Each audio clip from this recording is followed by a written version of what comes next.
That one? Yeah. Not till February. I know. Waiting on you, Dawn. Turn on your microphone. I had them on. I know, but I turned them off because I told them it was live. Oh, You're still good for the press? Yeah. we're ready. So just unpause.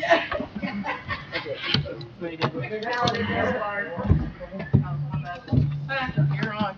Ready? All right. Okay, everybody, we're going to call this meeting to order. This is the January 10th, 2023 Madison County Planning Commission. We're going to start with a prayer. Let's all pray.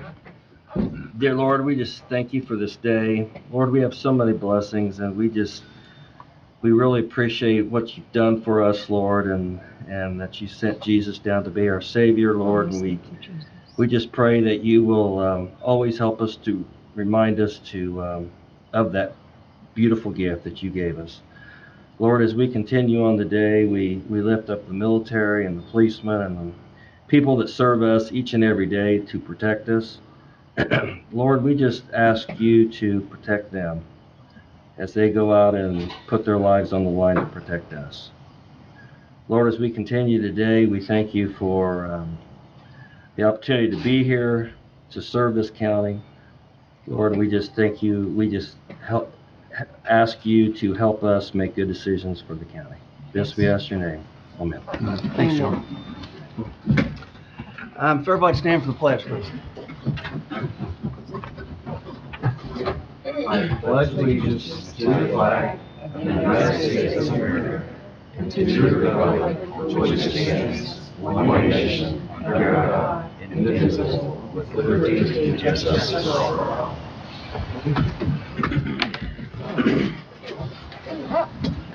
Okay. All right. Election of officers. Happy New Year, Plan Commission. We have election of officers for our 2023 year. Currently, we only have 8 members due to Mr. Alexander not being reelected to the council. He was the council's appointee. So we currently only have 8 members. Commissioner Pratt was nominated by the Board of Commissioners to be the commissioner's representative on the board. So she is our 8th member. Welcome to her. My understanding is she's online, and if we can get her up video, she can count toward the votes.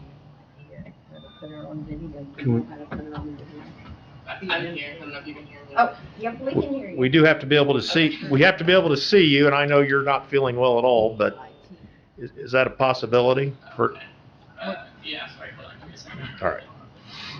We'll get IT in there too. Just minimize that. Well, I don't think It's not, it's where the. It's just the front part of my office.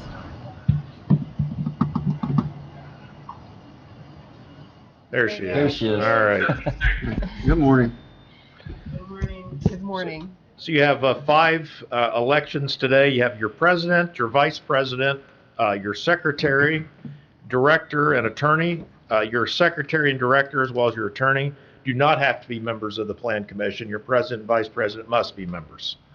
With that said, we'll start with president. Are there any nominations for president of the Plan Commission? I nominate Wes Likens to be president. We have Wes Likens nominated for president. Are there any other nominations?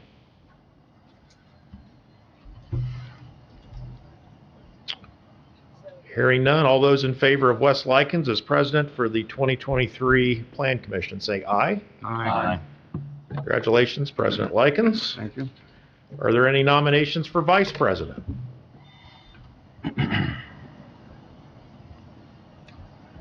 I'll make a nomination for Corey Bolander. Corey Bolander is nominated for vice president. Any other nominations for vice president? Corey, you want to nominate anybody else?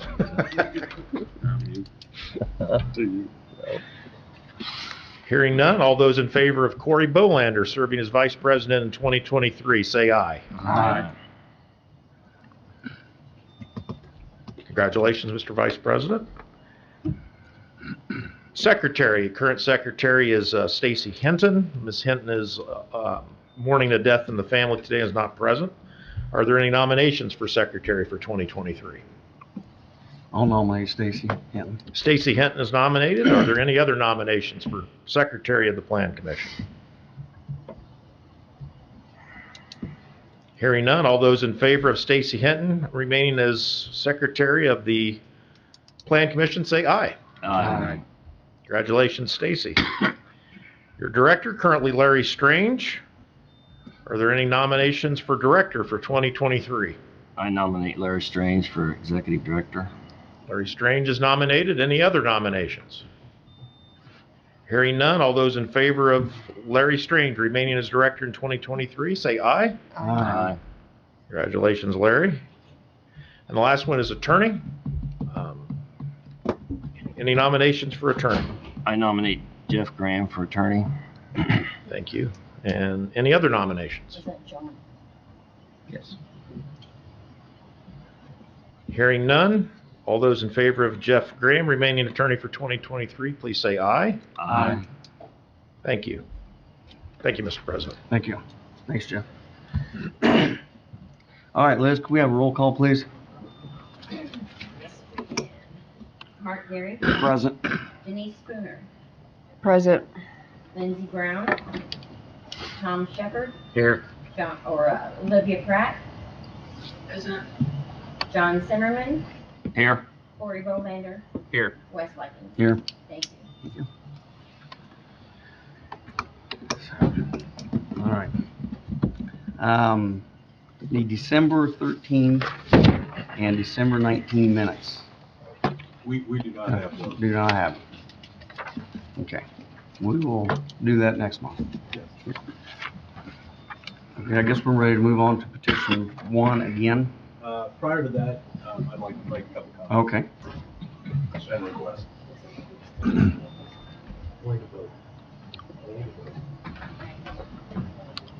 Good morning. I would like to add to the agenda as an additional item at the end of the agenda, just an informational item about our update of the solar ordinance that was previously, the moratorium was extended by the county commissioners, and I am going to present to you a brief plan for how we might go about that.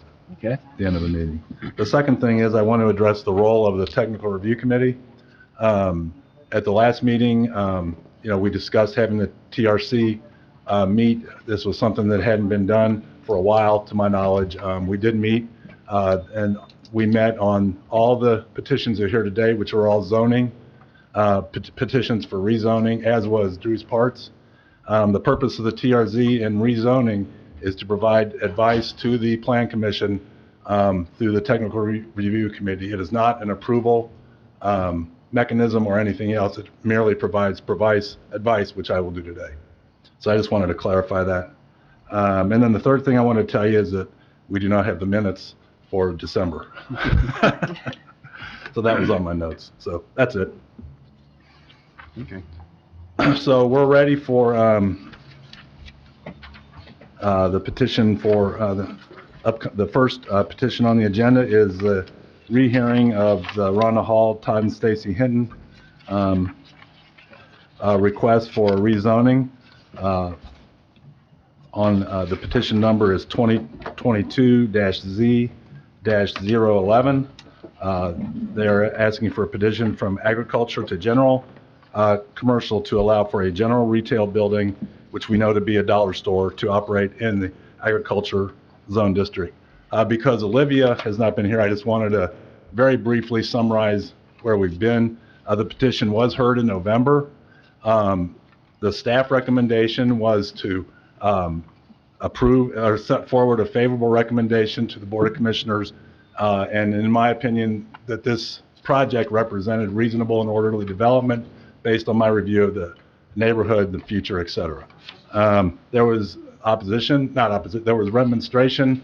I'm not sure if that's how you pronounce that, but there was remonstrators that spoke against it, that this is not the right location. The Dollar General could go somewhere else. There's plenty of Dollar Generals, many things like that. It could go in downtown Summerfield. There's traffic issues. So there were a lot of things. We did present this to the Technical Review Committee, and the TRC suggested that it go to the Plan Commission with an unfavorable recommendation, citing basically many of the same things, as well as the fact that they did not think that the property was large enough for this project. So basically, you voted twice, I believe, at the last meeting and we couldn't get a vote, so that's why we're here today.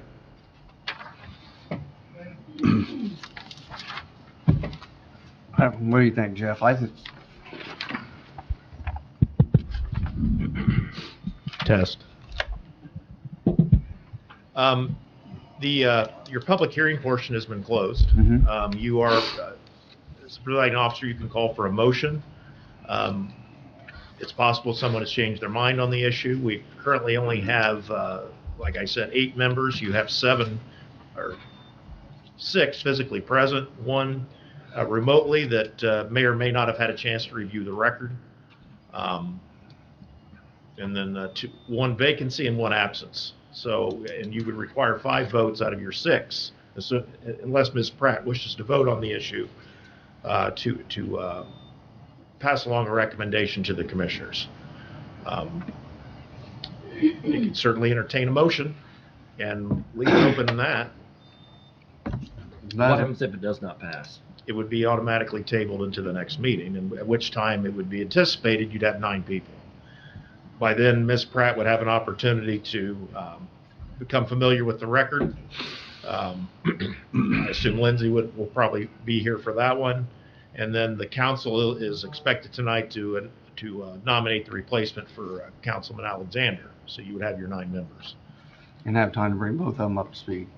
Correct. You could also, today, if, we don't know schedules, those are always tough. You could have a special meeting later this month. The petitioners It's been since November. have been waiting for November.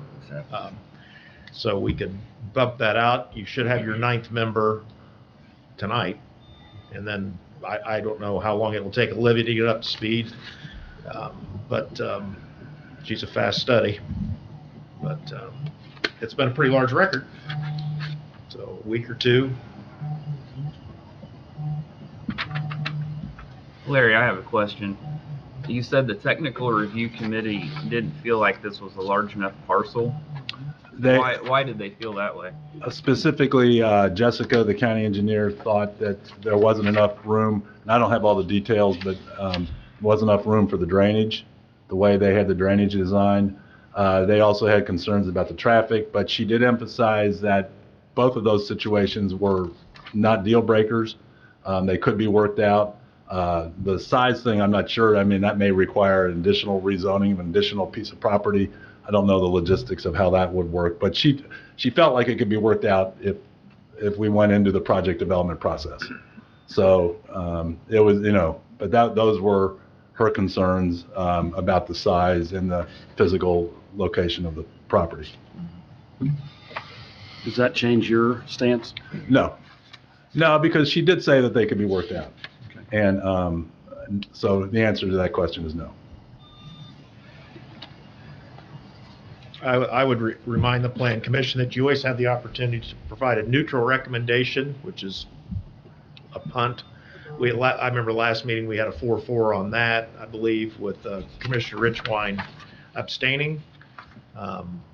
If you want to punt this out of your hand, you have that ability to do so, or you can wait to give a more substantive recommendation at a special meeting or your February meeting.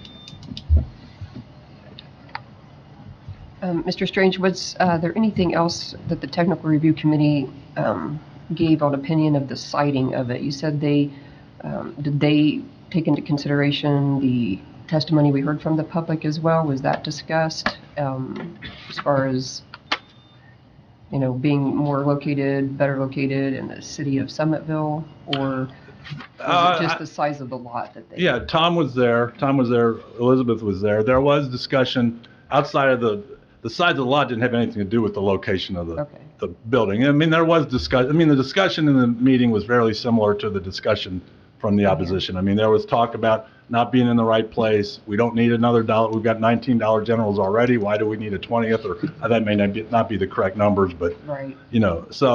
But it was essentially the same discussion. Okay. In my opinion. Tom, Liz, if you have anything else to add, you were there. Okay.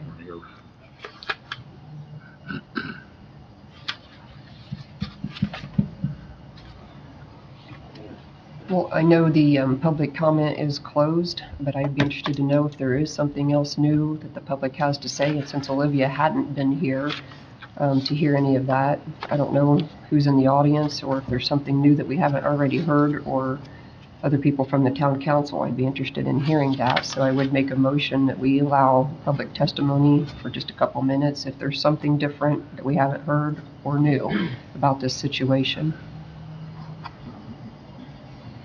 Is there anyone even wanting to talk? That's my question. We have several people here, but I think what she was saying, we've heard a lot of the testimony against this, so it needs to be something new, like. Right across the street. That's fine. I'm just, and that would be new. So that's what I'm saying. We just don't want to hear the same thing. Right. We had a member of the town council come last time that wasn't here and didn't get proper notice before, and I, really appreciated her testimony last time, so I just wanted to make sure that anybody from the Summitville government or something new that we hadn't already heard. This lady just said she's a neighbor, so that's. Yeah. Did she make a motion? Do we? Yes. Denise Yeah. made a motion to We haven't got a reopen second. the public hearing. Yeah.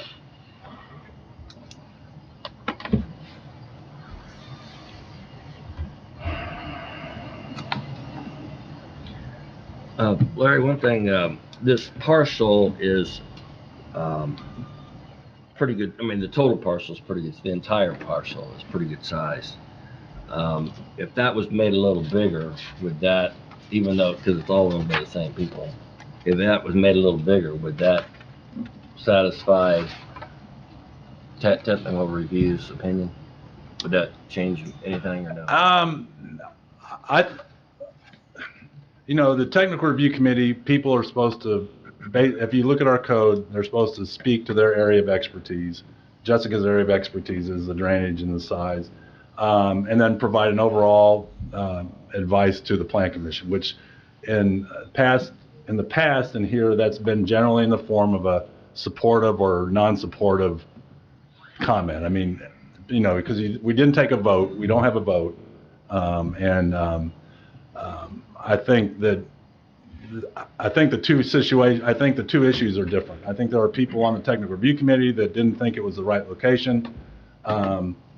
Jessica's concern was more the size than the actual location. She specifically stated she didn't have any problem with Dollar General being there, but she was concerned about the size and the traffic issues associated with the site, which she did say could be worked out.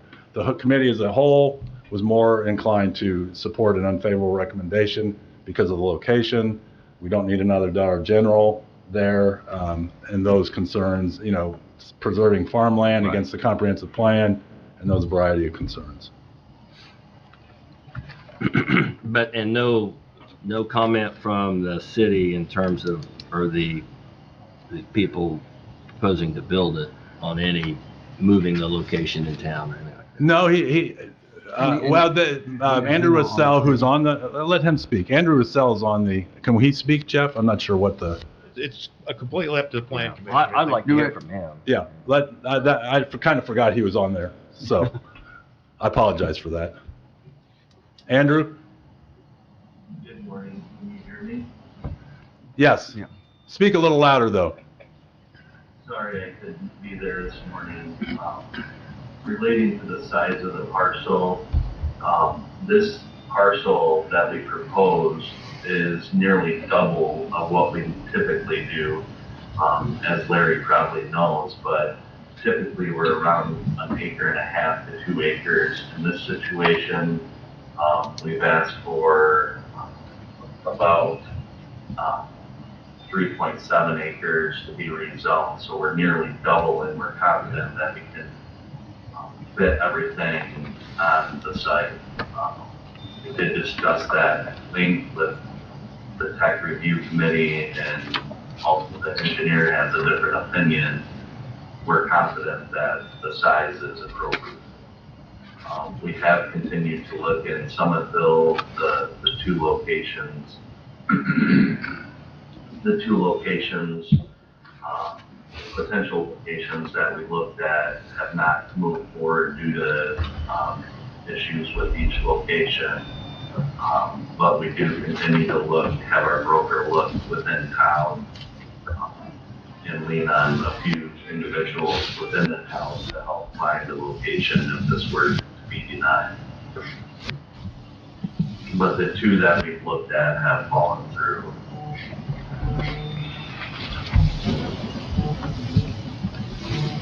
Any other questions? No, that's it. Thank you very much.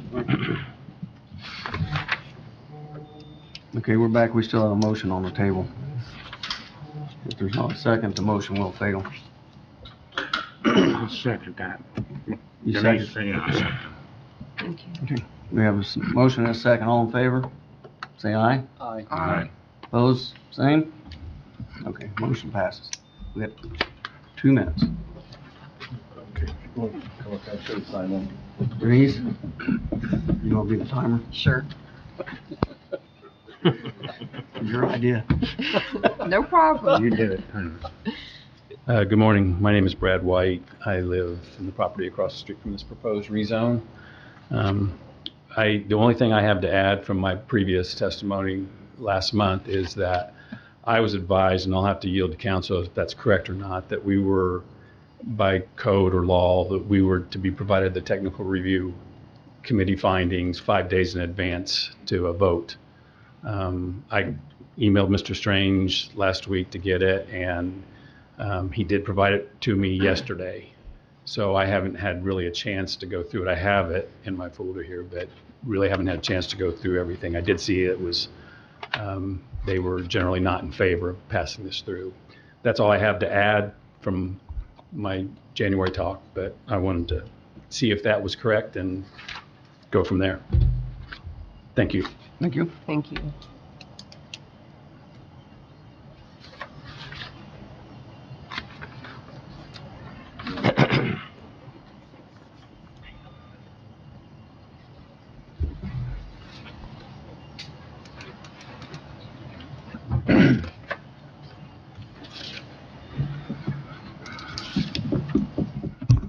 Hi, my name is Caitlin Gibson.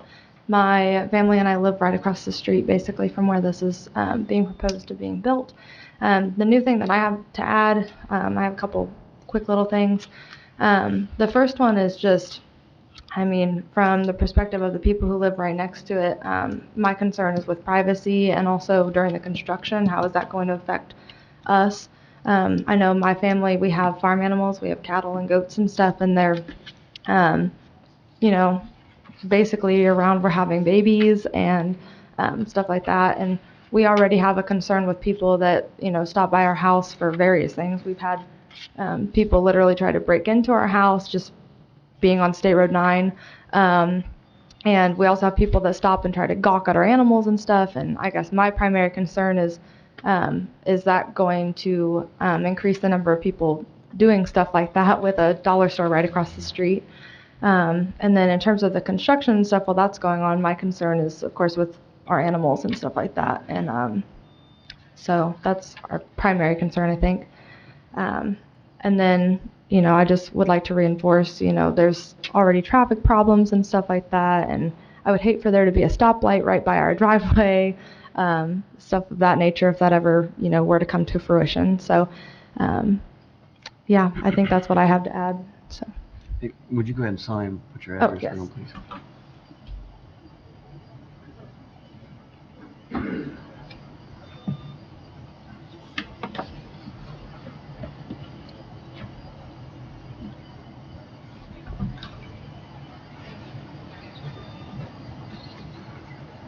Hi, my name's Leslie Gibson. I'm her mother. She more or less said everything I was going to say a little bit. We used to live right north of 1550. Then we moved south of 1550, so we've been there for 30 years.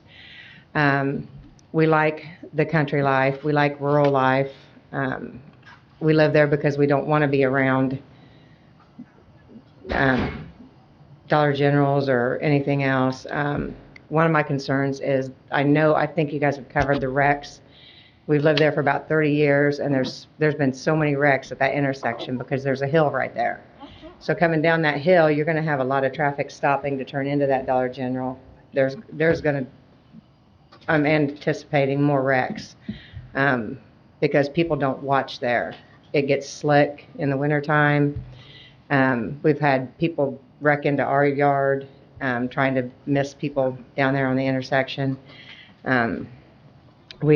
Just like she stated, we've had people try to break into our home, which that concerns me. More people over there, the more chance there are people looking at our house, what's over there.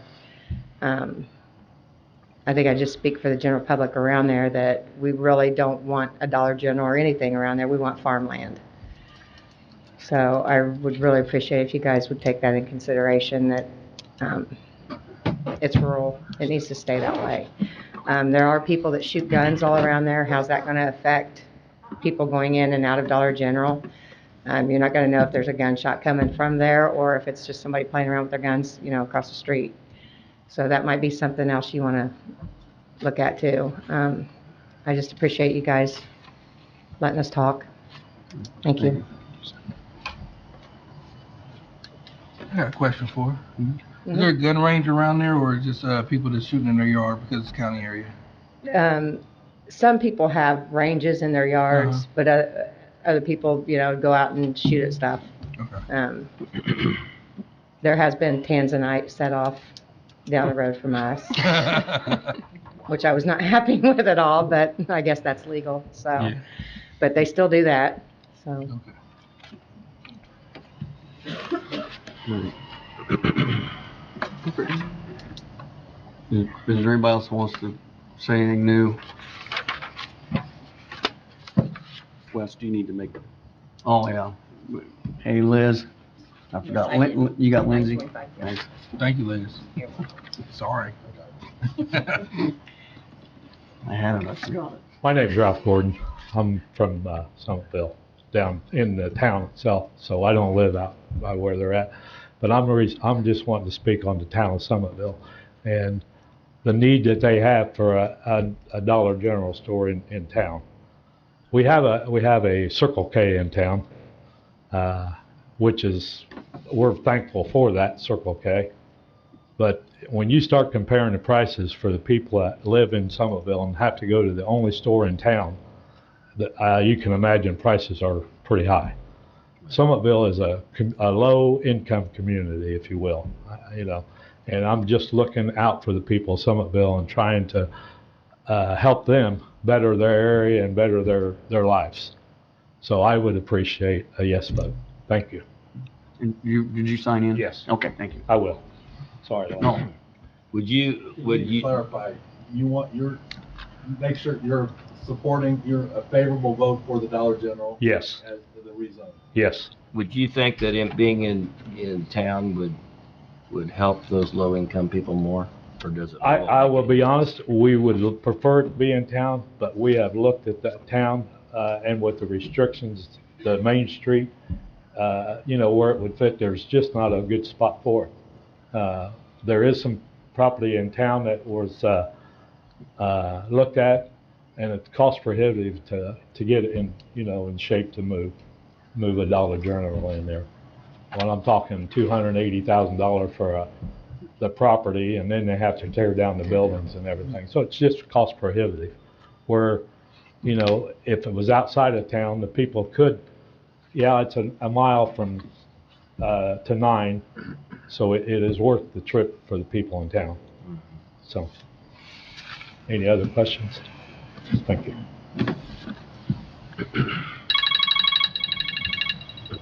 Time to get up. That's your timer. Yep.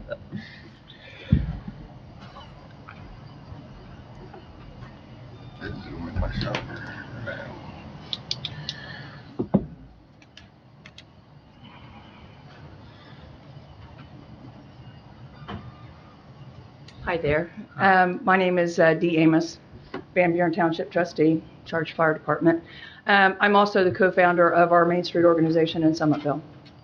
So I have worked, like I had mentioned before, for about 9 years trying to get a Dollar General in. I have worked with Andrew on trying to find a location for property in town.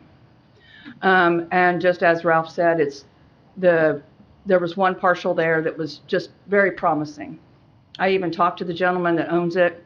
I worked in that building for 15 years. I know what the building is worth, but he's wanting to make a big dollar on it. So with that being said, he's not willing to sell that at a comparable price. And so we've tried other locations, and it's just not feasible. But as far as like a public good for our citizens, we could really use this Dollar General. I hate that we have to put it, they would have to put it out there on 1550 in front of these people's homes and stuff. I really do. But as far as like a public good for these citizens, we really need this for these people. Because we don't have anything. Just like Ralph said, all we have is a Circle K. And to buy a gallon of milk, you're talking $6, $6 or $8. Dozen eggs, $5. You know, and we're a low-income family. A lot of low-income families live there.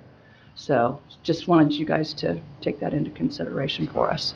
I have a question for you. Where is the nearest grocer for Summitville? Is that Horner's Fairmount? Or? Well, see, this is the thing. So Horner's and Fairmount, they're pretty expensive for a lot of our group that lives within our community. So the most convenient place for shoppers to go is either going to Walmart, where they can afford, you know, because it's pretty cheap. That's clear over either in Marion, or they have to go to Muncie. Just ignore that. Go ahead. Yeah. So, I mean, you know, that's kind of where I'm looking at. You know, they could come down here to Alexandria to Harvest and stuff like that.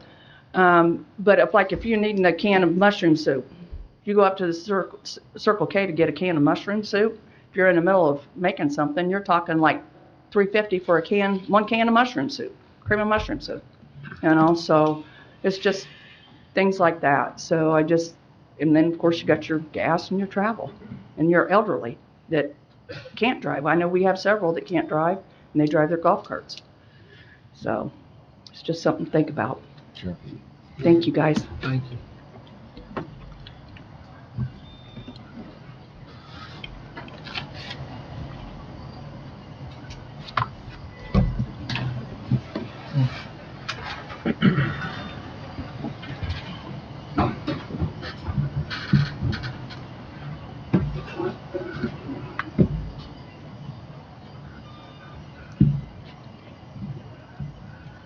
My name is Chris Austin. I live just down the road from where this is proposed to be put in. I have one question. How many times has the Dollar General at 500 North and State Road 9 been robbed since its existence? I know of at least 2. That's in a small business area and a residential area. And then they propose to put a Dollar General in the middle of no place. Is that safe for everybody around us? Is it safe for the employees of Dollar General? They're working there with nobody around them. How long is it going to be for one of them fruitcakes start shooting people? It's a poor place. Yes, Summitville needs a Dollar General. Surely there's some place around there that somebody will sell some land. But as many Dollar Generals we have around here now, Alex got 2, 500 North.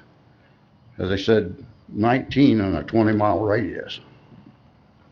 How many more we need? It's a poor place. We don't want it.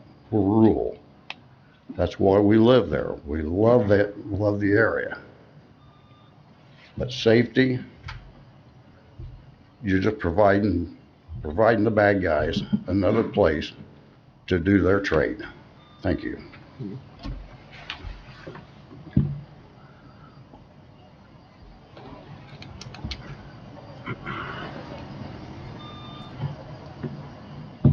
Is there anybody else that's going to want to be heard on this?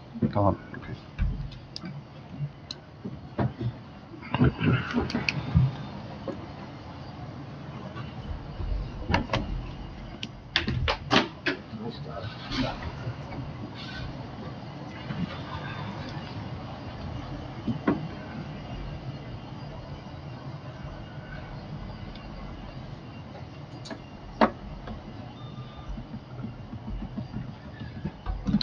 Yes, my name is Todd Hinton, and just one thing to that gentleman, the last gentleman just spoke to his point.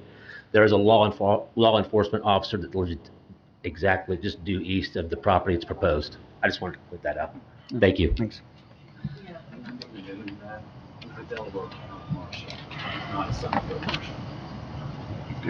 All right. Make a motion, we close.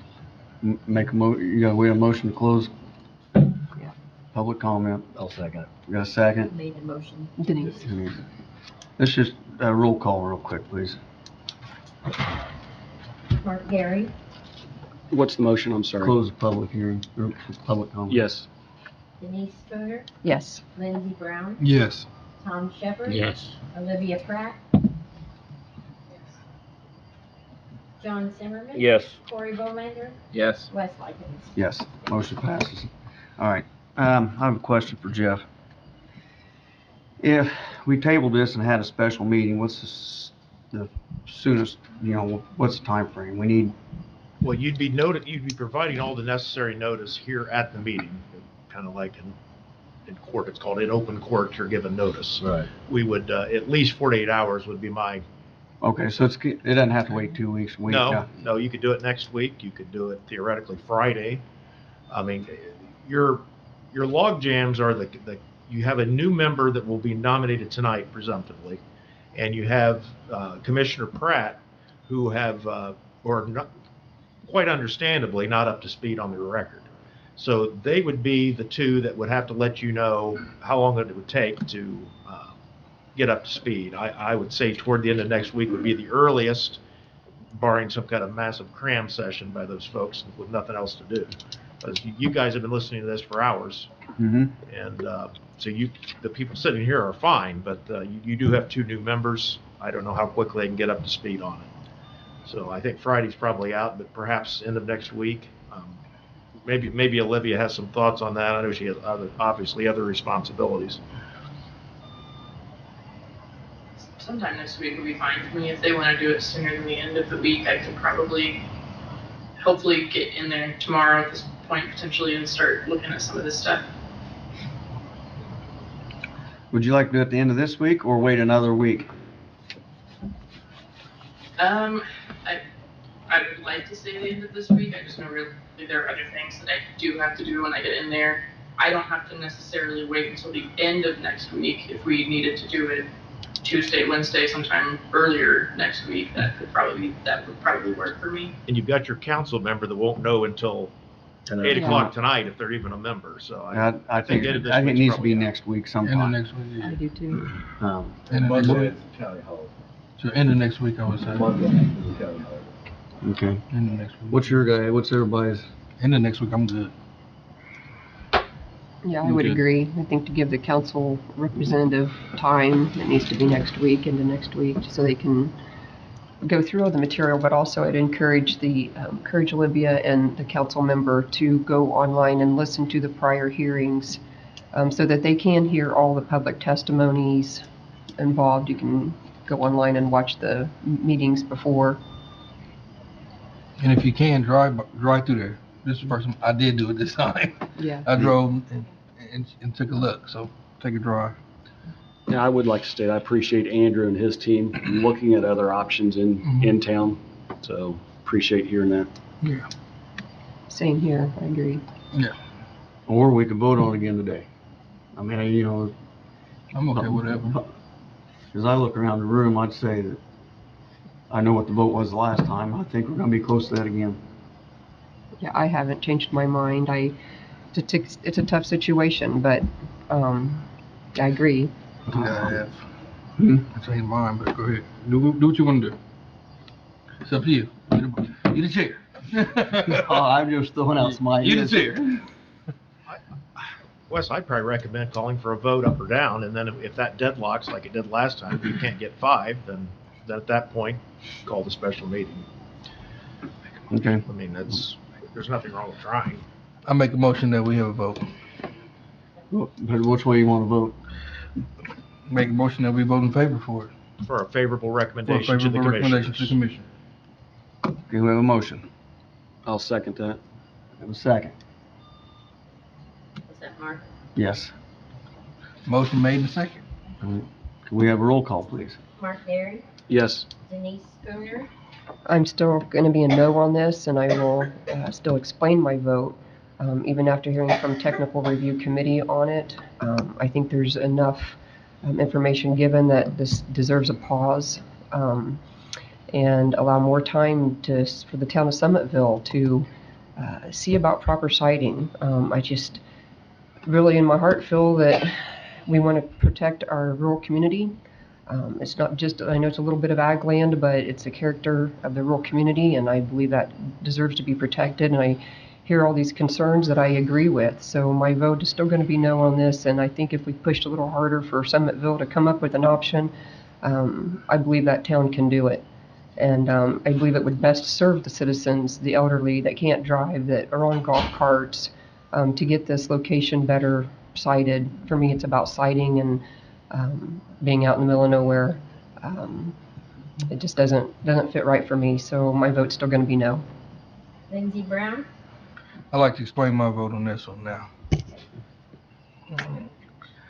I'm always totally against all these Dollar General stores coming to our communities. But for some reason this time, I took the time and I drove through Summitville. I looked at the population of Summitville, under 1,000 people. I looked at the median income of Summitville. You guys don't really have nothing there. It's a struggling community. I do not believe, I hope this Dollar General store will put in fresh produce. The person representative is listening into this store.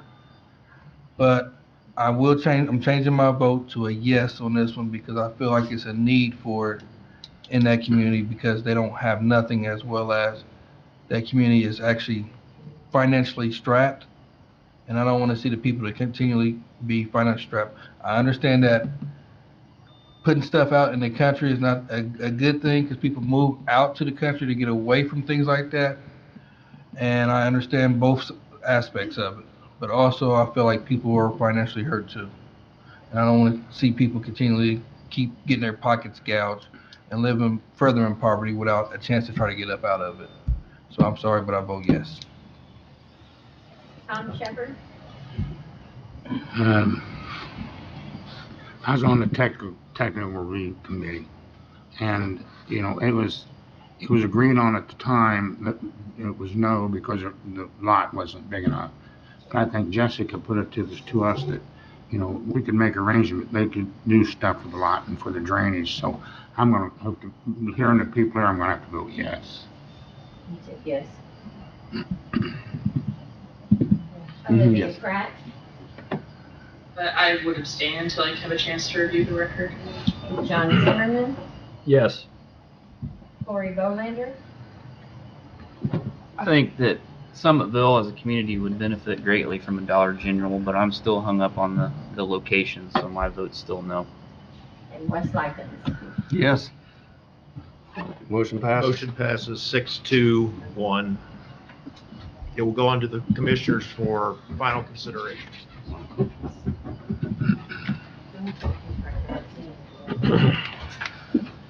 All right.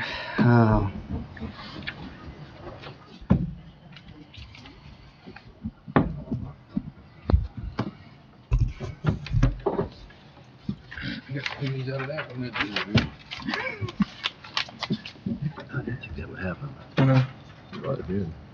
I got some enemies out of that one. I got some enemies out of that one. No, I agree. Yeah. I think if they Man, I don't know. There was nothing else. I think it was 5-2. It was 5-2. You're never. Yeah, 5-2. 5-2. 5-2. And that was my biggest thing with, No, I've got the tallies here. 5. I went out there, I drove out there this time and I drove through the town and there was nothing there. I mean, I'm sorry. I know. But I believe that the rural area should be the rural area because people move out to the country for that reason only, right? To be away from everything else. And I do believe in that. So please don't bring nothing else like that in front of me. No. All right, well, I'll have to worry about that. We could get somebody in Summitville or that guy to come down on the price. Let me go talk to him. I know. You know? I think I'm a negotiator too. You know? All right. Let's go. Okay, Larry. 3. Okay, this is Laura Rich, The petition number is 2022Z012 2135 North Scatterfield Road, Anderson. The current zoning is R2 Single Family Residential. The petitioner is Laura Rich. The request is for a rezone from R2 to MR for a proposed multifamily residential in the R2 Single Family Residential District. This particular project and property is at the corner of Scatterfield Road and Alexandria Pike. It's a triangular piece of property, about 0.30 acres in size. It was a operating business for many years. I don't have the details in my brain about how long it was there, but it was there for many years. Since the business was closed, Mrs. Rich has maintained a one apartment on the ground floor of the building. She has tried to sell the business. She hasn't been able to. I may speak a little bit wrong, but I believe that she then decided to repurpose it and create an apartment building with 3 additional apartments on the top floor of the building. She has provided plans for that. We did present this to the Technical Review Committee. The Technical Review Committee was supportive of a favorable request to the Plan Commission. There were no issues with access. The parcel, if you pull up the floodplain maps, you'll see that the floodplain barely touches onto the side of the property. However, the structure is not affected by the floodplain. There's going to be no exterior construction, so there are no floodplain issues. I did check with DNR to make sure that down the road we wouldn't have all of a sudden, you can see the floodplain on the map, that all of a sudden we wouldn't have a issue with floodplain, but that we will not. She will need to comply with if she's awarded this if she gets the rezone and does the project, she'll have to comply with the Department of Homeland Security Building Plan Review to get a commercial design release. Anything 3 or more apartments requires a commercial design release from the state, so she'll have to do that, which she's been advised of. And that's the staff recommendation for this is favorable, to support a favorable recommendation to the commissioners. And the findings that we have are, we think it's consistent with the Madison County Comprehensive Plan, complements the current conditions and character of the district, is a desirable use for the land in this district, supports the conservation of property values, and represents responsible growth and development. So that's the end of my report. And I understand there's no anything changes to the building except they'd have to have some. Well, there's going to be no change to the outside of the building. There's going to be interior reconstruction, right, which is why she has to go through the building plan review. Okay. We're right past this building every day. Going home. Yeah. We've been waiting for you to come back. Yeah. Any other questions? Okay, Ms. Rich. You are sign in.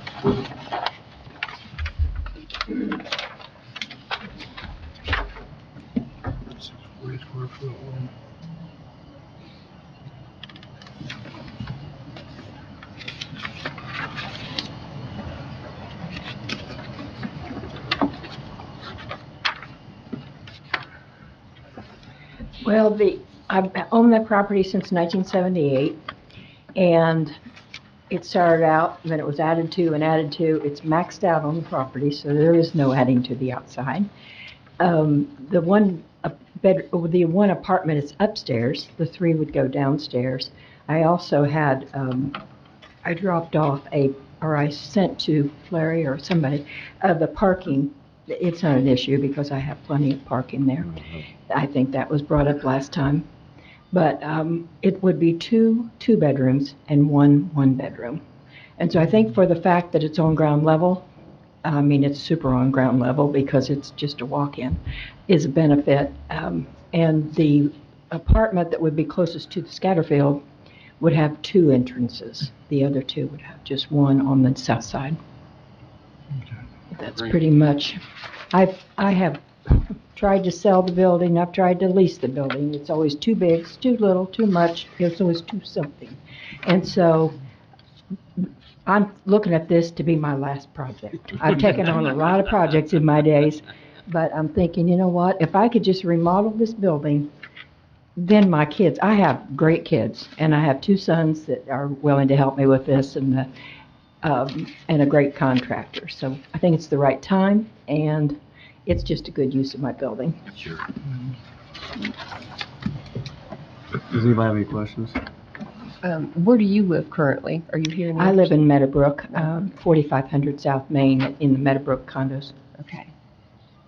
I just want to tell you, I absolutely love this. I looked at your design plan, and I think Oh, what you're thank you. doing here is fantastic for Anderson. Thank you. We need more rental properties. I mean, I get calls several times a week looking for properties. You'll have a long list of people waiting in line to rent these. I'm certain of it. I hope so.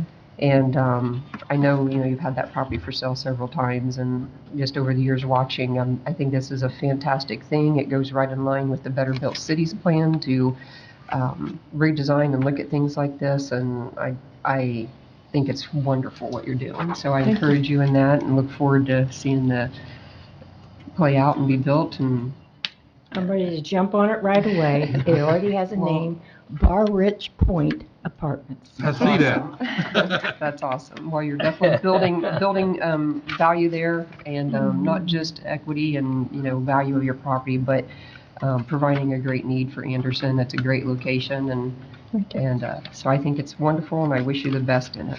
Thank you very much.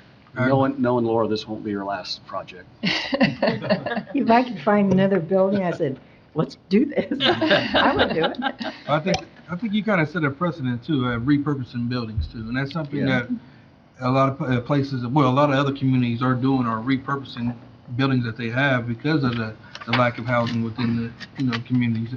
And I think you're setting a precedent by showing this, that you can repurpose a building to fit the needs of a community, and especially with 1 and 2 bedroom apartments, and that's something that this community needs a lot of, is 1 and 2 bedroom apartments. So thank you, I really appreciate it. And Thank you. I would like to bring this to a vote. Maybe we can, We can?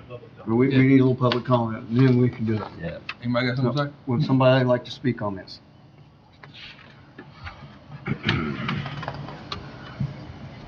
I don't hear any. Okay, now I would entertain a motion.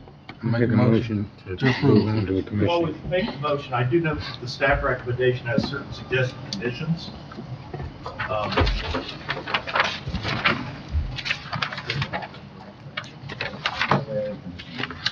I look. I ain't seen nothing. No, it's the last one. That's Ignore me, please. Yeah. Well, I'll make a motion to approve as presented. I'll second. Can somebody else besides Jeff keep the tally count? I got it. Motion to forward a favorable Yes. recommendation. Yes. Motion to make a favorable recommendation. And I will second. We have a motion and we have a second. Can we have a roll call, please? Mark Gary, Yes. Denise Spooner, Very easy, yes. Lindsey Brown, Yes. Tom Shepherd, Yes. Olivia Pratt, oops, sorry, hang on, Olivia. I'll get you on here.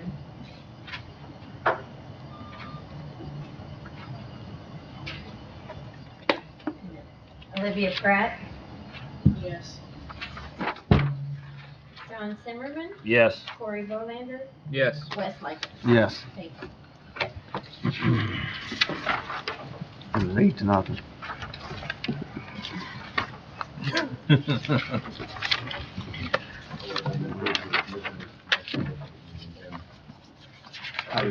Probably next Tuesday. Probably next Tuesday. Call our office to confirm.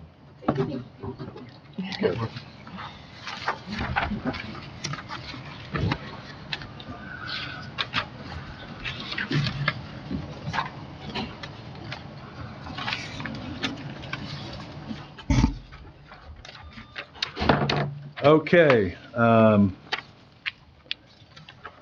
we ready to go? I'm ready. Okay, so the next petitioner is Robert Martindale. The petition number is 22Z013. The address is 2206 South Range Line Road, Anderson.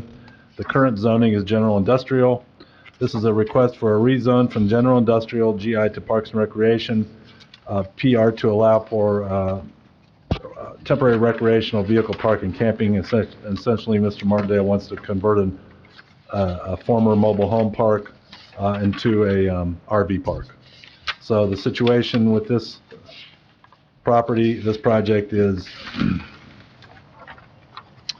the property owners are requesting the rezoning of the property to allow for the for an RV park at 2206 South Range Line Road. They would like to keep the existing, there are 2 existing mobile homes on the park that they would like to keep as long as they are currently rented, I believe is what Mr. Martindale told me, and he can confirm that. And they want to continue providing 4 RV lots for RV travelers, people performing short-term work in Anderson, horse track patrons during the horse track racing season, people in town visiting family or friends, and those relocating and searching for homes in the Anderson area. The subject site contains 4.38 acres at 2206 South Range Line Road, and it is located completely in a DNR floodplain, as Liz can probably show you in a second. There is only one access drive. The access drive does connect to a public road. It has been reviewed by our engineering, or by the technical review committee, and there's no problems. The Madison County Code states that RV parks shall have direct access to a public road, and that it has that. So the parcel is located in a floodplain, is thus subject to all applicable local, state, and federal requirements. I did contact DNR about this, and they said as long as they have their hookups properly installed, and there are ways that they can handle this. And RV parks are fairly common in floodplain areas, so this is not a new thing for DNR. But Mr. Martindale has been advised to, if this is to go forward, to contact DNR. The area is in an area with minimal residential development in the immediate area. The comprehensive plan for the forecasted and future land use calls for preservation of natural areas, and I think that this project does that in this case. The county ordinance requires that all commercial businesses be connected to public water and sewer, as well as meeting the requirements of the general commercial zone property. The site is currently on septic, so if he gets this rezoned, then he may need to get a variance to allow the park to operate, and I'll explore that because it's an RV park, and there's, I'll make sure that, but that issue may have to be addressed. You're talking about to come from BZA? Yes. We may, but I don't know yet, because it depends on the way I look at the code and the way that the RV things plans out.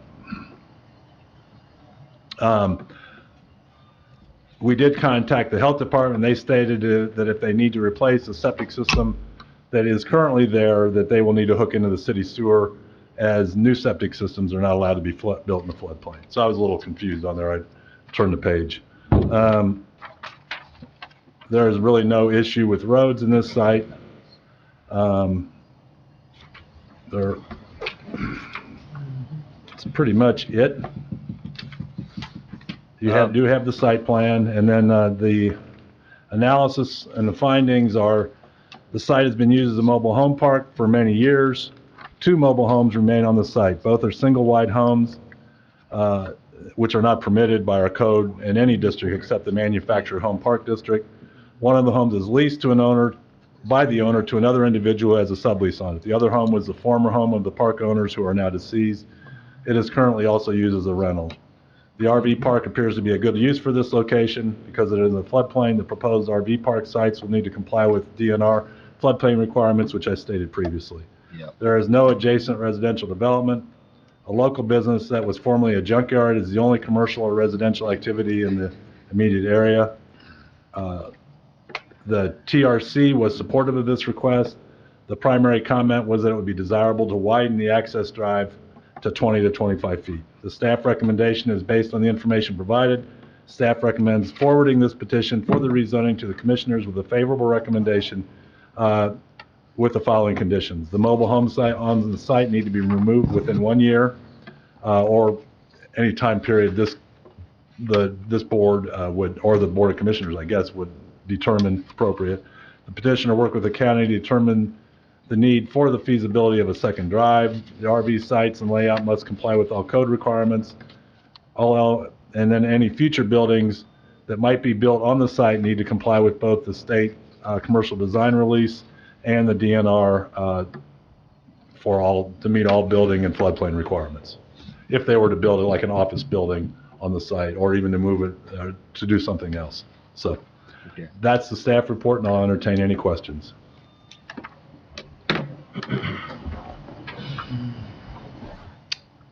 You guys have any questions? Nope. Took us a minute to figure out where it was. We were looking. This is the old range line auto. Yeah. bus Yeah. here. Yeah. Yeah. This is the White River. new county health clinic, the old Bronnenberg home, Got a little tree farm in the north of it.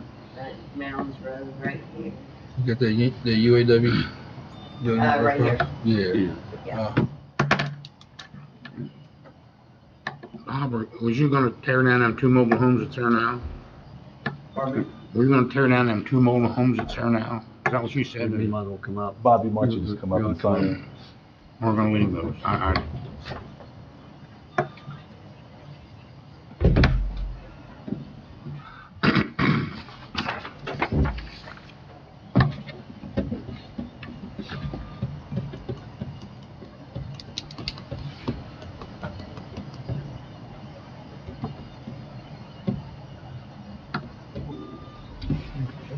Thanks for hearing me. And good morning. Good morning. Answer your question is, from my heart, I would really like to keep the mobile home in the back. It's sentimental to me. My parents bought this property years ago. They used to own 33 acres there, and this is the last of it. I'd like to take and continue with what my dad started as a mobile home park and provide people coming in town with a place to park their RVs on a short-term basis. As you can see by the photos, I've already converted 4 lots over. I figured a lot was a lot, so I converted a couple over, and when I did that, I kept getting phone calls, so I put a couple extra in. If I had 10 lots there, I could have rented them. But since this process started, I've kind of slowed that down upon what happens with this board. As the commissioner said, I've had people in there from that come into town and work on a short-term basis. I've had one guy in there 3 times. I've had people come in looking for homes till they find a home. People coming in to visit family, short-term. To answer your question about, I would like to keep the mobile home in the back. I definitely want to get rid of the mobile home on lot number 6, which is there, and continue to develop the property. The property has already been surveyed because the previous planning commissioner requested that I get a LOMA. So I had the property surveyed, and of course, the only part of the property is out of flood zone is the very front towards Range Line Road, that little concrete slab, that little section right there. That's the only part. But after I spoke with this new planning commissioner, he suggested that I could go with a Parks and Recreational, which the code allows me to do that as long as they're able to be hooked up and moved. They can't be a permanent structure and stuff.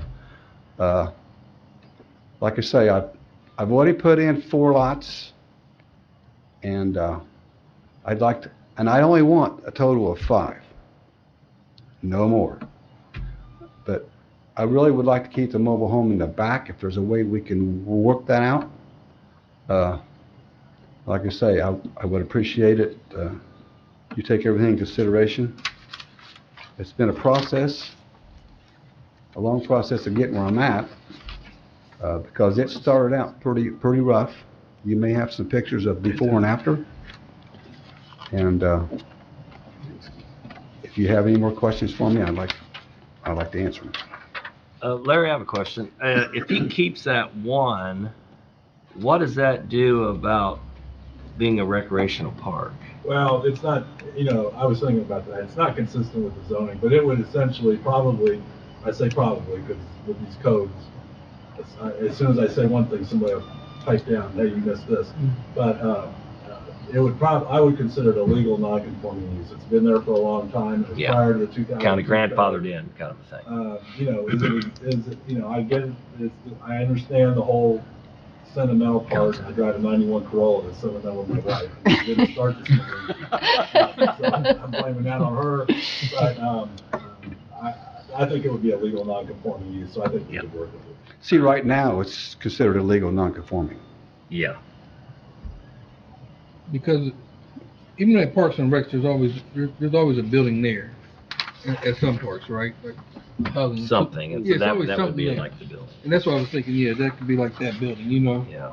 You go to a Mouse Park or whatever, there's a building there that, you know, that's stationary, so, okay. The other question I had was, you talked about short-term basis.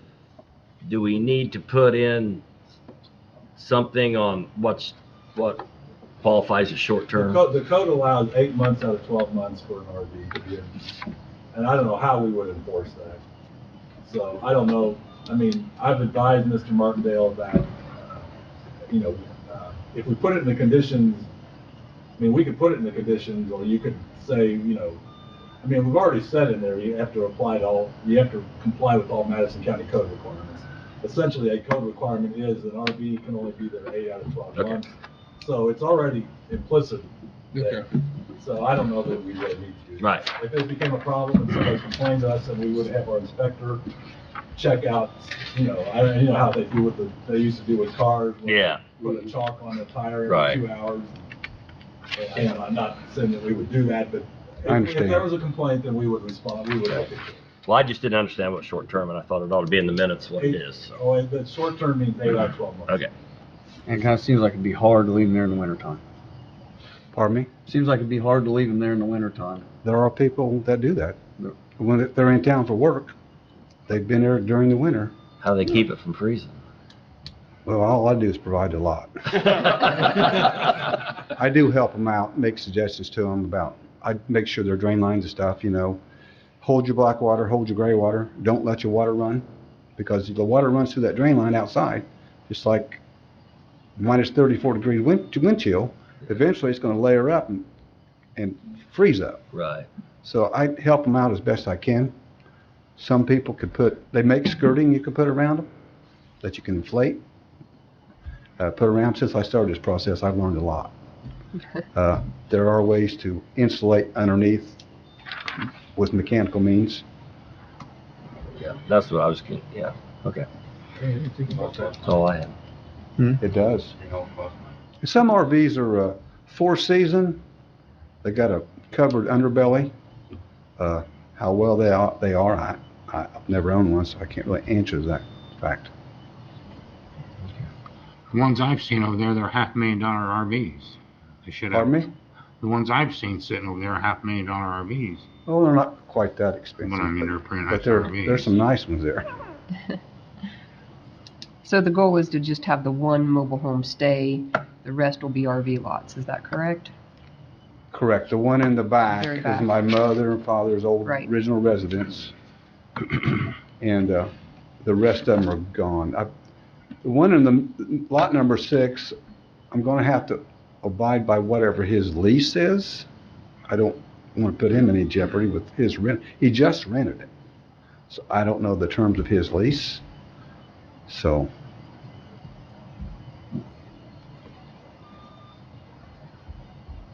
It's not a 3-year lease, right? I don't know. I'd have to ask him. I don't know what his lease is. See, a guy that owns it subleases it. That mobile home that's left on that property is the last mobile home that my father shook a hand and made a deal with who owned it to rent his lot.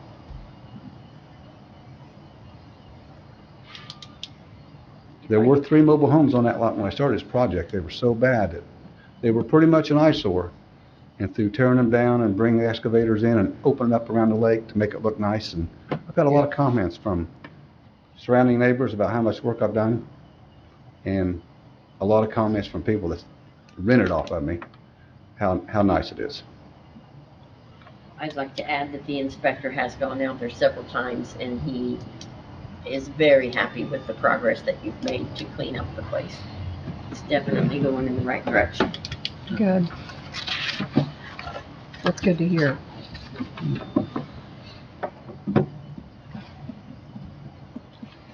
Thank you. Thanks. Anybody else that would like to speak on this?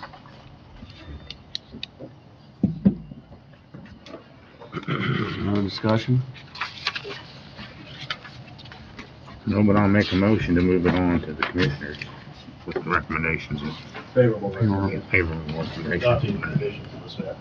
Yes. Yeah, I'll second that. Okay, we have a motion and a second. Can we have a roll call, please? Can I ask a question Yep. about that? If we accept these conditions, then that means both of those homes have to be removed, and we discussed allowing him possibly one. Do we need to say something different about that, Jack? Let me make amendment, yeah. Yeah, just make an amendment to that recommendation. They can keep that one in there. Exactly. And put under special use, right? I mean, special, what do you call it? Okay, so you're gonna amend your motion? Amend it to do what she's just said. Well, we need to be a little careful with that because we want to make sure that it's only this one. And once that one's gone, that's forever. We may not need to touch it because, as Larry pointed out, a zoning change never requires someone to move a structure because it's a grandfather. Right. So I think that the staff report conditions are probably good enough as is to allow him to Okay. keep things status quo in regard to the property. Any zoning change, no matter what it does or who brings it, doesn't require people to move existing structure compliance. So this number one doesn't matter, remove within 1 year.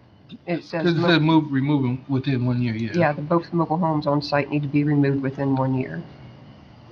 So We need to change that. You can leave that in there, I mean. I just delayed it. Yeah, I would say that. I think you could just delete it, and I could work with them as far as the other mobile home and the tenant.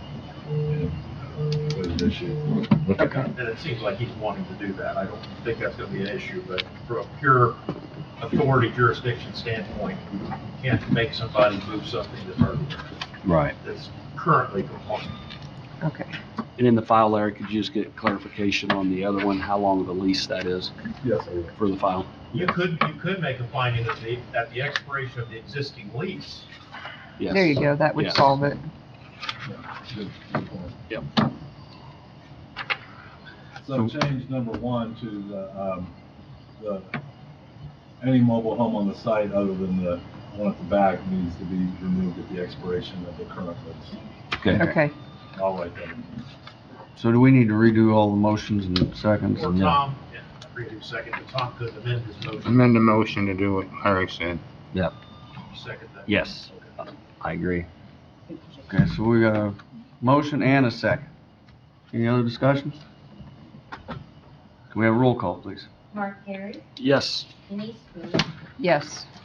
Lindsey Brown, Yes. Alan Stepper. Yes. Olivia Pratt. John Zimmerman. Yes. Corey Bolander, Yes. Wes Lyke. Yes, motion passes. Okay, Larry. I want to- Huh? Oh, can you make sure?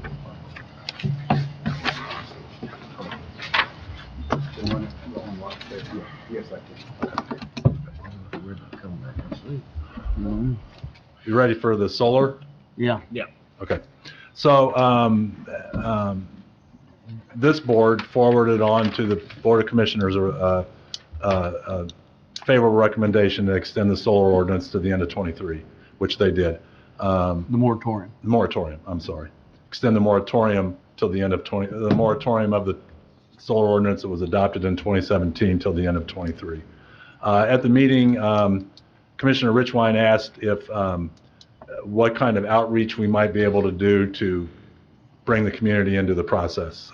I said I would consider things like open houses, public meetings, surveys, and come back to you with a preliminary recommendation of what we might do. So I've done that. I think that in this case, because of the somewhat visible nature of this topic, that we could do a series of open houses, one here for about, depending on how we do it, could be here or at a location such as the Anderson Library, where I and possibly members of the committee who are interested would be available in an open house format to have people come in for several hours, maybe on a Saturday, and see what we're doing, make comments. I thought about a survey. I didn't want to, there's two things. If you have an open-ended survey, like we put in a survey on the internet, people can flood it. And this is a situation where you have a hot button ticket. The other thing is we could pay for a survey that could restrict that. I don't think we need to do that. My suggestion would be we'd have a comment card and a survey instrument at the meetings that people can respond to, where we can control the numbers coming in, and that we have a meeting, like I said, a meeting here, and then have a meeting in the south end of the county somewhere and in the north end of the county somewhere. 2 or 3 meetings, depending on geographies. I understand that people from LaPel won't come to Anderson, and people from Anderson. I mean, I don't know all the ins and outs of that, but several open house meetings with a survey that's handled in that within that meeting, and that would provide the basis for the response. I could handle most of it. There would really be no cost to the county, other than if we had to rent. I don't know if the library charges, for example, for rooms. I did talk to Tom Eckert about doing one here, and like on a Saturday, and we could do that.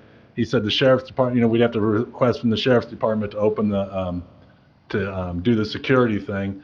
Personally, I think having it here would be a good thing, and then having a couple out in the county, simply because people know where it is. It's I like the environment. But at any rate, that's where I'm at right now. My thought is we'd take January and February to kind of do this and start the media outreach using local media outlets, not just the local paper, but all through the county. And then in March and April, then we would start to refine the ordinance and bring it back to you in May or June to be forwarded to the commissioners. That's kind of the general schedule I've outlined. I did this in Hancock County. We had to combine the codes. It's a screwy situation, but they had a new code, like our current code was adopted in 2002. Well, they had one that was adopted in 2012, with the exception that certain property owners had to go by the old code, which is 1998, because of da-da-da-da-da-da-da. So every time we got one of these projects come in, we had to sit there and for many of them, we had to go back to 2 codes to figure out what they could do or couldn't do. You know how we get screwed up a little bit with 1 code. When you got 2 codes, it was a problem. So I did a similar outreach to this. I sat all day in the county courthouse building, and people trickled in. Now we could have a ton of people at the beginning, but at any rate, we just laid out hours that people could come in, find out what we were doing, and we could give them a response. That's what I think would work here. It would avoid the hysterica process. It would just bring us, but it would also give good input and then we'd have it in the media outlets. We could say, if you have a written comment or, you want to send it to us, we could do all that. So I think that would work. There'd be no cost to the county, and we'd get good input for the ordinance. And I think for an ordinance, that this is a sufficient level of public outreach. Would you have the draft available for people to look at?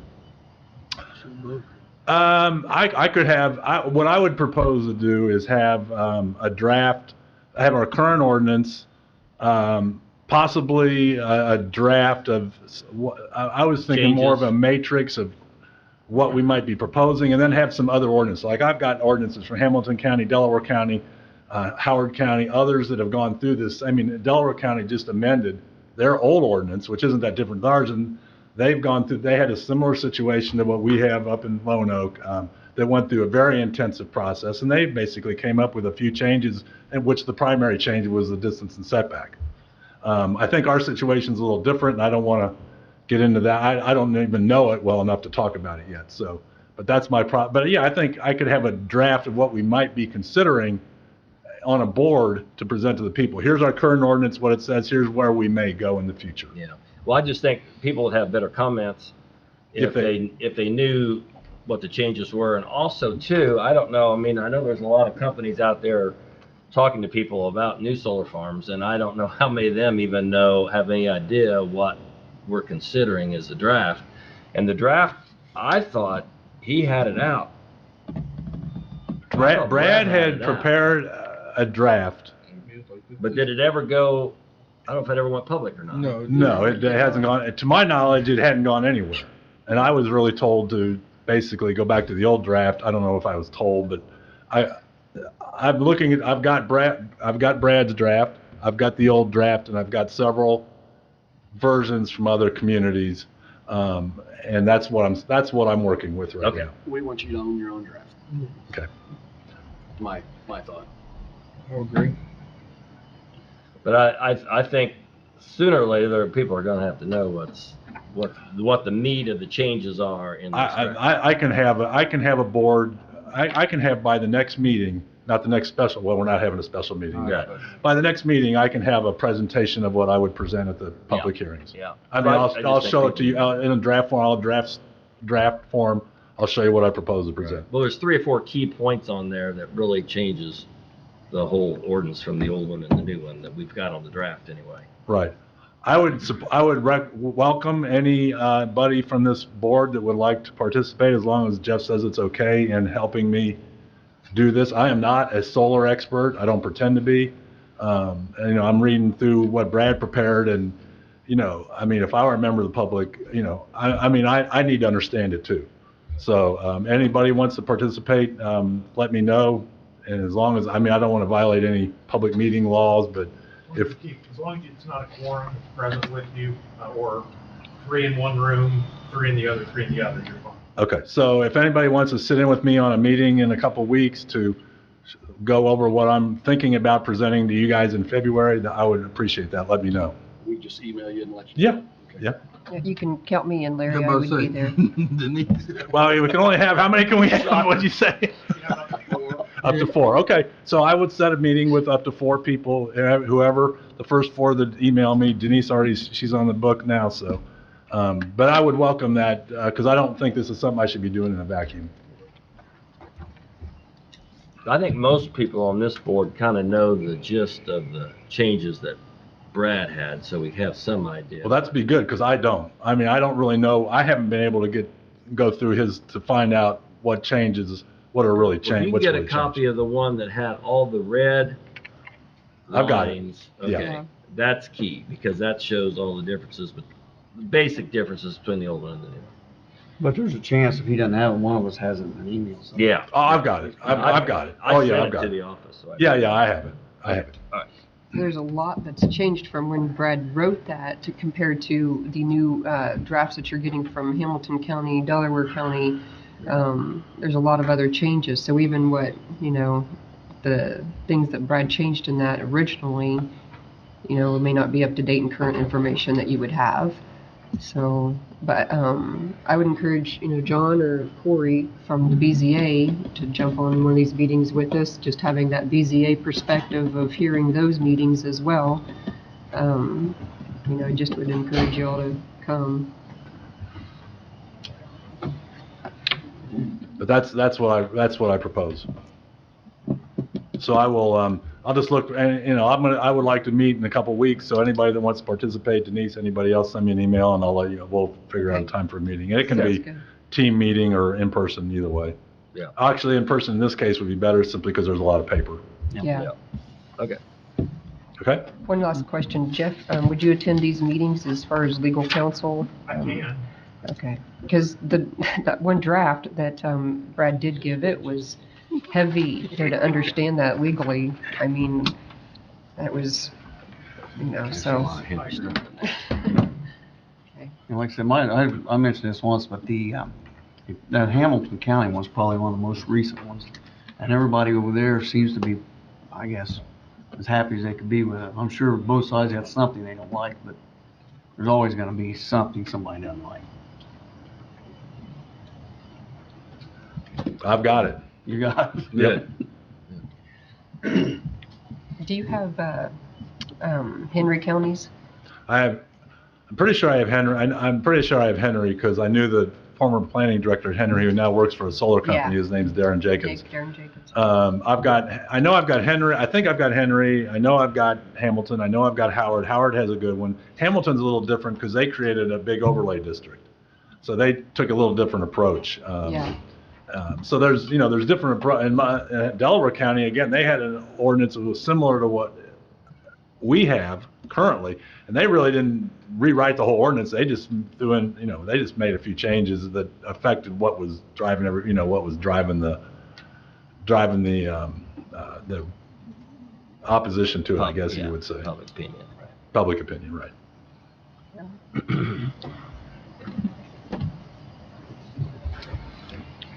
Sounds great.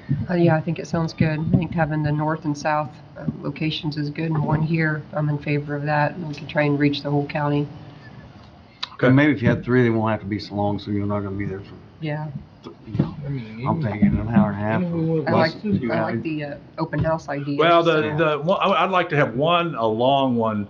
The idea is to make sure that nobody can come up next year and say, hey, we never knew, we didn't know about this. If you haven't, we couldn't get there, you weren't open, you're not open after 4 o'clock, or you're not open before 4 o'clock, whatever.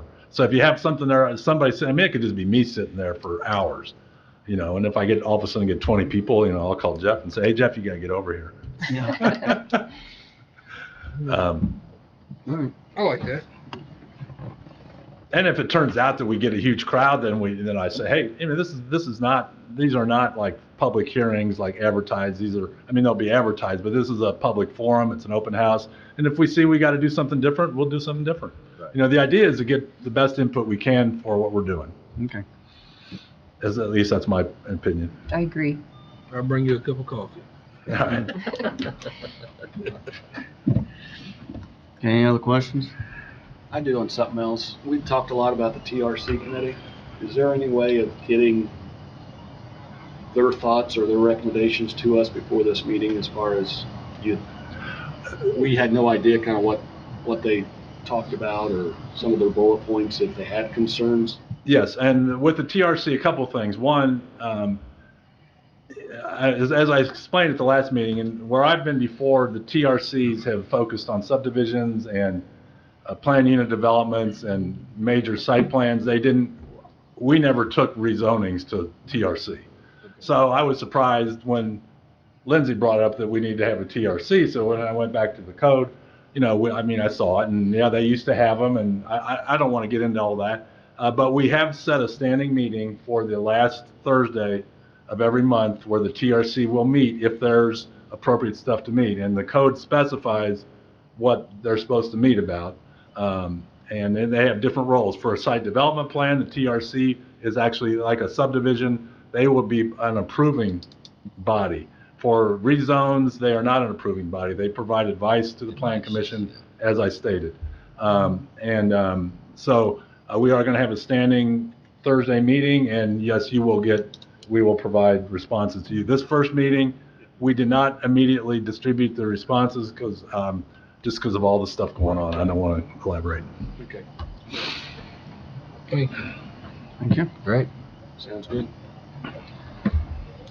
Sorry for the curveball. Sorry for the curveball. It's all right. All right. Anything else? Motion to adjourn? I'll make a motion, we adjourn. Second. All in favor, aye? Aye. Those same? Meeting adjourned. Thank you, guys. What's up? I hope you feel better, Olivia.